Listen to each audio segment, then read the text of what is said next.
सर्वसामान्यांच्या हक्काचा आवाज जागर जनस्थान। येवला औद्योगिक वसाहतीच्या कामकाजात मोठ्या प्रमाणावर अनियमितता आणि नियमांचे उल्लंघन झाल्याचे उघडकीस आल्यानंतर सहकार विभागाने तेथील विद्यमान संचालक मंडळ बरखास्त केले।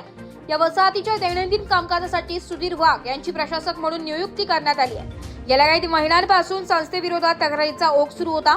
नियमांचे उल्लंघन करून अवाजवी खर्च करणे, चुकीच्या पद्धतीने निधीचा वापर करणे आणि सभासदांना जागांचे चुकीचे वाटप करणे अशा गंभीर तक्रारी समोर आल्या होत्या। कार्यकर्ते दीपक पाटोदकर यांनी या प्रकरणी पुरावे सादर करत पाठपुरावा केला होता।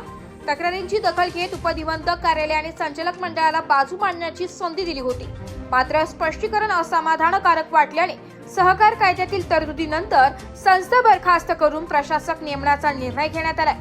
या कठोर कारवाईमुळे स्थानिक सहकार क्षेत्रात मोठी खळबळ माजली आहे। जागर जनस्थानसाठी प्रतिनिधी सचिन वखारे, येवला। ही जी येवला औद्योगिक वसाहत आहे ही ह्या आठवड्यामध्ये बरखास्त करण्यात आली होती। यामध्ये अनेक गैरव्यवहार झालेले आहेत, दखलपात्र गुन्हे झालेले आहेत।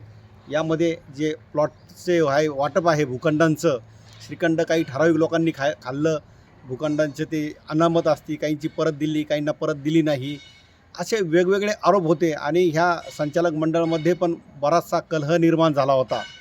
आणि ह्या अशा कलहाच्या वातावरणामध्ये अनेक तक्रारी करण्यात आलेल्या होत्या, अनेकांनी तक्रारी केल्या होत्या। तसंच याबाबत मी पण 3 महिन्यापूर्वी उपोषण केलं होतं।